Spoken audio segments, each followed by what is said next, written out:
Olá pessoal, tudo bem com vocês? Sejam muito bem-vindos a mais um Oftcast. Nessa semana a gente trouxe mais um episódio do Clube do Artigo. O objetivo do Clube do Artigo é trazer informação de qualidade de uma forma aqui descontraída, mas para você se atualizar nos principais artigos aí que foram publicados recentemente, dentro do carro, indo para a academia, no caminho para o trabalho, para você poder aproveitar esse tempo e adquirir um conhecimento aqui confiável e de qualidade. No episódio de hoje, a gente vai discutir um artigo muito interessante, emblemático, que foi publicado agora em julho de 2023, então é bem recente, no JAMA Ophthalmology, né, uma das revistas mais conceituadas do mundo. O nome do artigo é Low Dose Atropine Eye Drops versus Placebo for Myopia Control, a Randomized Clinical Trial. Beleza? Então, um artigo que estudou aí a atropina para avaliar o uso da atropina no controle da progressão da miopia. Para debater esse assunto, a gente convidou aqui, um prazer enorme estar anunciando aqui que a gente está tendo a presença da Ana Letícia Darcy, que é professora da Oft Review, especialista em estrabismo pela USP e também membro da diretoria da Comissão Científica da SBOP, que é a Sociedade Brasileira de Oftalmopediatria. Seja bem-vindo, Ale, é um prazer te receber hoje. Obrigada, Bea, a honra é toda minha. Ótimo, pessoal. Então, para fazer aqui uma introdução, pessoal, a gente tem que lembrar que diversos estudos que foram conduzidos principalmente nas populações asiáticas avaliaram aí o uso de atropina, né, no controle de progressão da miopia. Sobretudo dois estudos aí, o ATOM e o LAMP. E o uso de atropina estava sendo bem disseminado aí, né, junto aos oftalmopediatras e oftalmologistas em geral. Eu queria que a Lê trouxesse para a gente um overview aí desses estudos, o que já existia de conhecimento sobre a atropina no controle da miopia até então. Bê, é muito importante a gente falar sobre isso, até para dar uma situada pro pessoal que está escutando a gente, para entender por que esse estudo foi feito e o que a gente pode concluir dele. Porque a atropina é um tema que a gente discute faz muito tempo. Pelo menos desde 1920 se fala em atropina para tratar a miopia. Mas poucos eram os ensaios clínicos, né, para estudar isso daí direitinho. Os primeiros realmente começaram na Ásia. O primeiro começou lá em Singapura, que eles fizeram um estudo para avaliar a atropina a 1%, e eu vou pedir pro pessoal em casa prestar bastante atenção nessa questão da concentração para entender onde a gente quer chegar. Era 1% versus placebo. E com 1% teve um bom efeito no controle da progressão da miopia, mas tinha muito efeito colateral, muita fotofobia, dificuldade de visão para perto e tudo mais. Então eles tiveram a ideia de fazer um novo estudo, agora com uma concentração menor.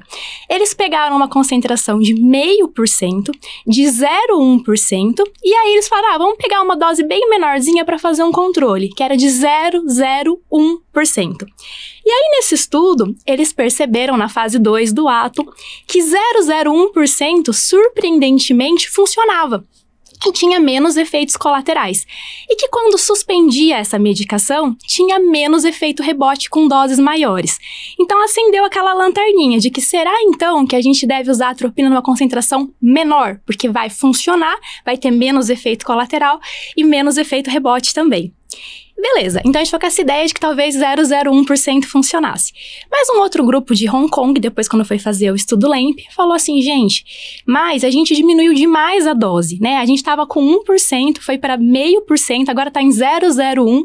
A gente tem que estudar melhor as concentrações baixas de atropina. Então vamos fazer um estudo só com concentrações baixas de atropina. E daí eles fizeram 3 grupos, 0,05%, 0,025% e 0,01, que era o que tinha sido estudado no estudo anterior, no ATOM, né?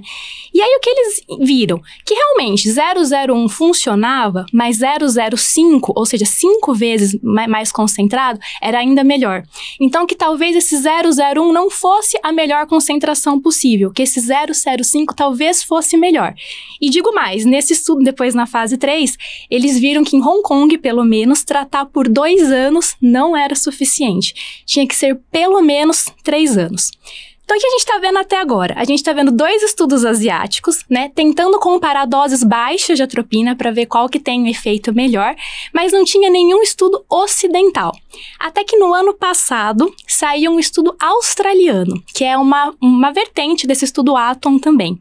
E nesse estudo australiano, com crianças australianas, eles testaram a concentração de 0,01% versus placebo, e não funcionou. Nessas crianças australianas, 0,01% não controlou miopia versus placebo. E aí ficou naquela dúvida, né? Será que o controle da administração não foi bom? Será que isso seja um viés, porque teve muita perda nesse estudo, né, de participante e tudo mais? Ou será que essa concentração de 0,01% não é bom para crianças não asiáticas? Então ficou essa dúvida aí pairando no ar. Não, perfeito esse overview inicial que você nos passou, e justamente por esse ATOM ter sido assim, um estudo emblemático, a Academia Americana fez um levantamento e em 2018 percebeu que 70% dos oftalmopediatras prescreviam atropina para controle da miopia e que a concentração mais utilizada ali como terapia inicial era justamente 0,01% por conta dos resultados do ATOM, que era esse estudo asiático que a gente mencionou. Mas até então, nenhum estudo tinha sido conduzido em população americana, né, nos Estados Unidos. Isso motivou o grupo PEDIG, né, que depois você pode até falar um pouco desse grupo, mas é um dos principais grupos aí da oftalmopediatria do mundo, a desenvolver esse estudo que a gente vai discutir aqui agora, que justamente comparou uma gota de atropina 0,01%, que é essa dose baixinha, que funcionou no ATOM, mas não funcionou no estudo australiano, e que é uma dose que muitos oftalmopediatras e oftalmologistas em geral usam, comparou essa dose de 0,01% com placebo em crianças entre 5 e 12 anos de idade, com miopia entre -1 e -6 e baixo astigmatismo. Beleza, então esse é o estudo que a gente vai conversar agora. Lê, quais foram aí os outcomes primários e secundários, né, que o estudo quis avaliar? Então, o que o estudo quis fazer, né? Quis comparar um grupo recebendo atropina 0,01 versus placebo por 24 meses. E aí, ao final desses 24 meses, desses 2 anos, eles iriam avaliar a mudança do equivalente esférico nesses 2 grupos. Esse era o desfecho primário que eles queriam avaliar. E aí, secundariamente, eles queriam ver ao longo desses 24 meses se tinha uma alteração na biometria, no comprimento axial, e depois desses 24 meses, ambos os grupos, né, tanto o placebo quanto o grupo da atropina, pararam de receber medicação, e depois de 6 meses, ou seja, 30 meses depois do baseline, eles queriam avaliar também como é que estava o equivalente esférico, né, se teve progressão da miopia, e o comprimento axial. Ótimo, eu vou trazer aqui alguns dados de características epidemiológicas dos pacientes participantes, antes da gente entrar aqui nos resultados propriamente ditos. Então, foram 125 pacientes no grupo atropina, né, que recebeu a atropina 0,01% uma gota à noite, e 62 crianças no grupo placebo. A idade média era de 10,1 anos, o equivalente esférico médio de menos 2,83 dioptrias, o comprimento axial médio de 24,4 milímetros. Eu quero chamar a atenção principalmente para a questão aqui racial, né, e étnica aqui dessas crianças, porque olha só, a gente teve 18% de negros, 11% de pessoas com origem no leste da Ásia, 3% de crianças com origem no oeste da Ásia, 15% de latinos e hispânicos, 46% de brancos e 6% que foram considerados aí multirraciais. Por que isso é importante?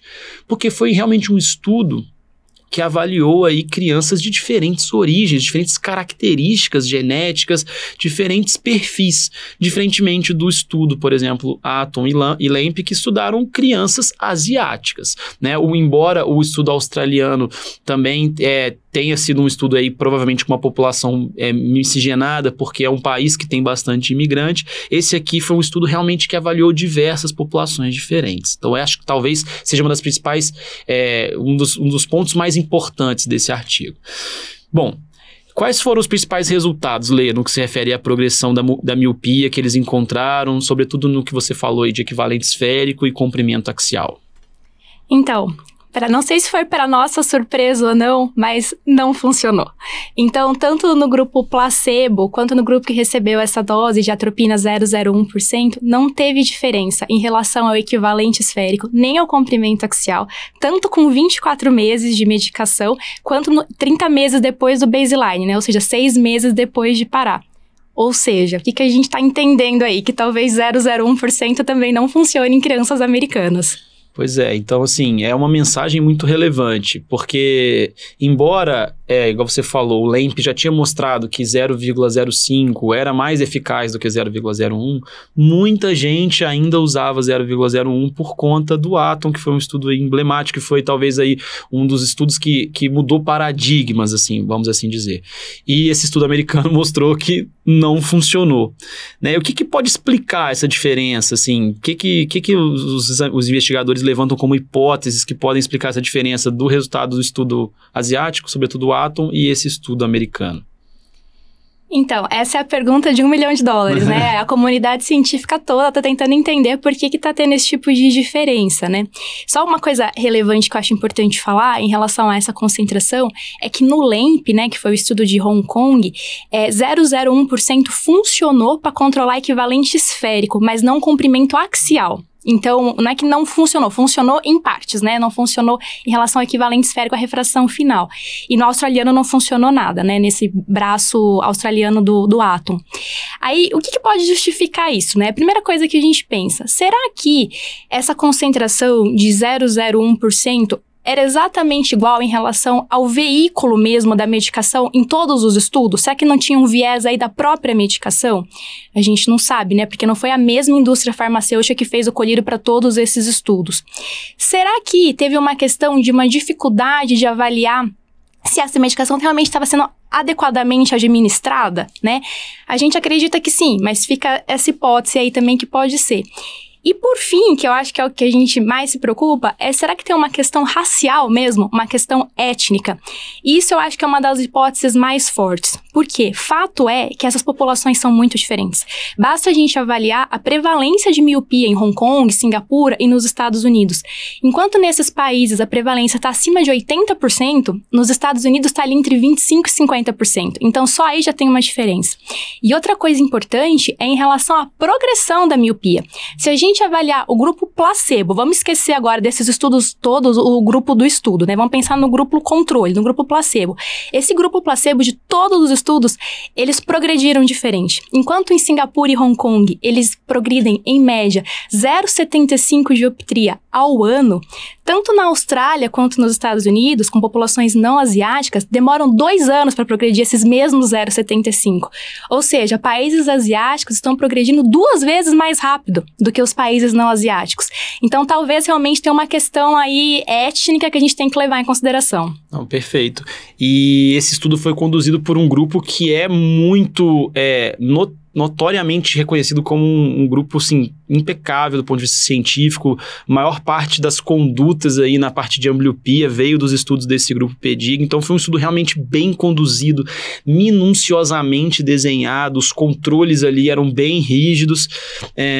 E um detalhe que vale a pena mencionar, talvez eu não sei, não saiba precisar exatamente qual, mas alguns desses estudos asiáticos não tiveram grupo controle com placebo, né? Eles só acompanharam ali uma coorte de pacientes míopes sem o placebo, enquanto nesse grupo tinha ali o placebo mesmo, daquele ensaio clínico randomizado bem clássico. Bom, estão muito bem conduzidos, resultados muito confiáveis, né? O que você pode levantar de limitação desse estudo? Eu queria que você falasse aquilo da dose, né? Que a gente estava até conversando aqui em off, que essa dose talvez não tenha sido a melhor dose testada. O que você pode falar sobre isso? Então, em relação ao rigor do estudo, eu concordo com você. Não tinha como ser melhor. Assim, foi um desenho perfeito, né? Então, foi um ensaio clínico randomizado, multicêntrico, duplo cego. Teve uma amostra grande, com pouca perda, né? Então, assim, ao final desses meses todos, teve uns 5% 20% de perda só, o que é considerado pouco. Antes de começar o estudo, para saber se essas crianças iam deixar pingar o colírio ou não, eles fizeram uma fase pré-estudo de 2 a 4 semanas em que eles administraram lubrificante, exato, para ver se as crianças iam usar o óculos e deixar pingar o colírio, ver se eram boas crianças. Que não aderiam, eles já tiravam. Exato, para não ter esse problema.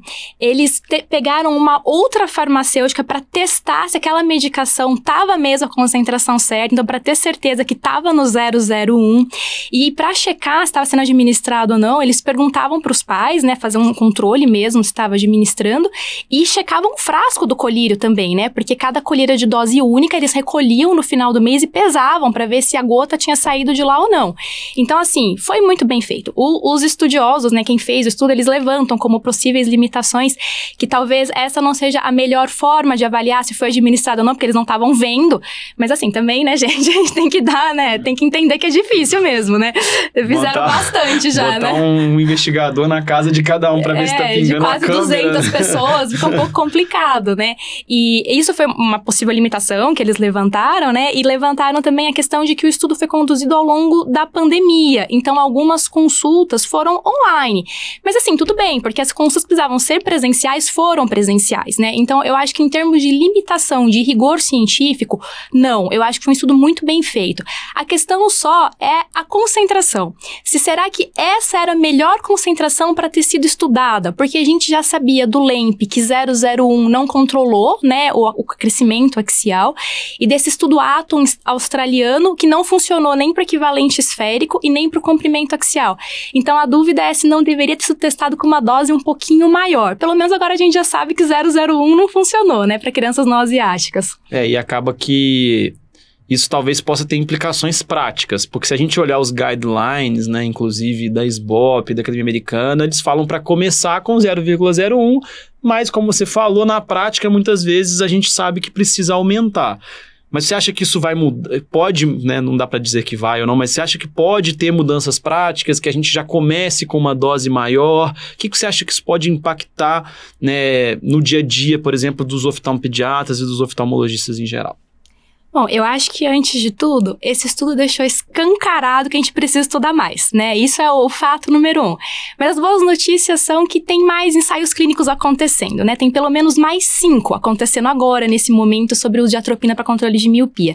Tem um em Singapura, mas lá nos países asiáticos a pegada é outra, né? Eles já entenderam que a atropina funciona para eles, então o que eles estão testando agora é se essa mesma concentração de 0,01 deve ser administrada em crianças pré-míopes. Então não é nem mais para míopes, é para pré-míopes. Aqueles têm aquela refração limítrofe entre mais 0,75 e menos meio. Então, esse é o estudo acontecendo agora em país asiático, seria quase que uma prevenção. Exato, é a prevenção da prevenção, né? Antes de ter a doença, né? E nos países não asiáticos, tem um estudo francês acontecendo agora, com essa mesma concentração de 0,01 versus placebo. Vamos ver se na França vai ser igual nos Estados Unidos, né? Na Dinamarca, eles estão estudando também o 0,01 versus placebo, mas eles criaram um terceiro grupo que vai receber 0,01 com uma dose de ataque de 6 meses de 0,1 e depois vai seguir no 0,01 para ver se isso vai dar diferença. Não tem nenhum estudo ainda vendo essa questão de dose de ataque, né? Vamos ver o que vai sair disso daí. Na Alemanha, eles já estão estudando uma dose maior, então eles estão estudando 0,02 versus placebo, então o dobro do que foi usado agora. E nos Estados Unidos tem um outro grupo estudando também o 0,01 versus placebo, versus um outro grupo com 0,1. E aí vamos ver o que vai sair disso.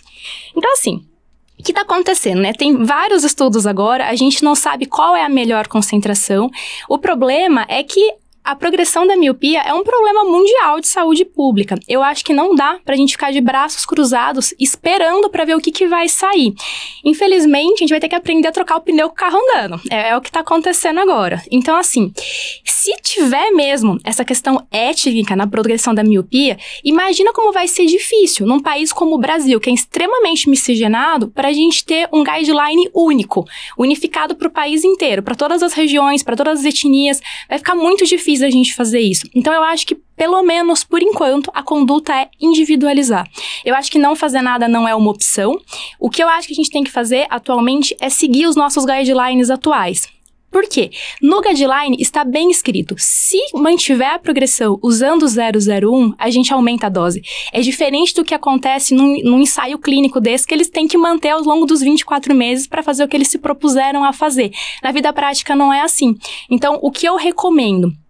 Crianças abaixo de 5 anos que estejam progredindo miopia, infelizmente a gente não consegue tratar ainda, porque a gente não tem estudos de eficácia e segurança com nenhuma medicação para essas crianças. A gente só vai mesmo recomendar mudanças de hábito, controle de tela, estimular a atividade ao ar livre, exposição solar, controle de fator de risco. De 5 a 8 anos, podemos começar a atropina, e daí eu acho que sim, podemos começar com 001, lembrando que se notar que ainda está progredindo, tem que aumentar essa dose. E aí aumenta para 005 ou 0025? Pode aumentar para 0025, inicialmente, isso. E aí, depois, com crianças acima de 8 anos, aí a gente já tem estudos de segurança e eficácia com ortoceratologia ou lentes com defocos. E aí, a primeira opção pode ser um tratamento desse ou mesmo a atropina.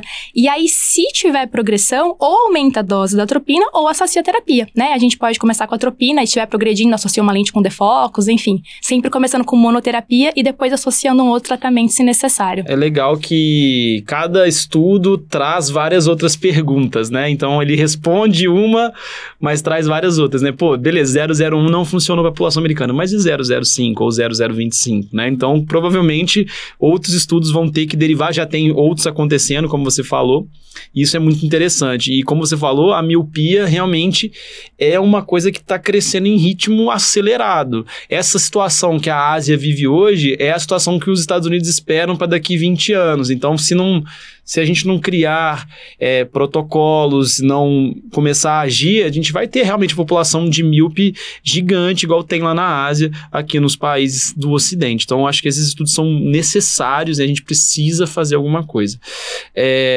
Era isso, então. Acho que a gente conseguiu trazer esse estudo de uma forma bem didática. Você é muito didática. Obrigado pela participação. E já fica o convite aqui para outros episódios. Sempre que tiver um tema de oftalmopediatria, a gente vai te trazer aqui no Oftcast. Ai, obrigada. Me chama que eu adoro vir. Obrigada, Bê. Até mais, pessoal. Esse foi o Oftcast. Até semana que vem.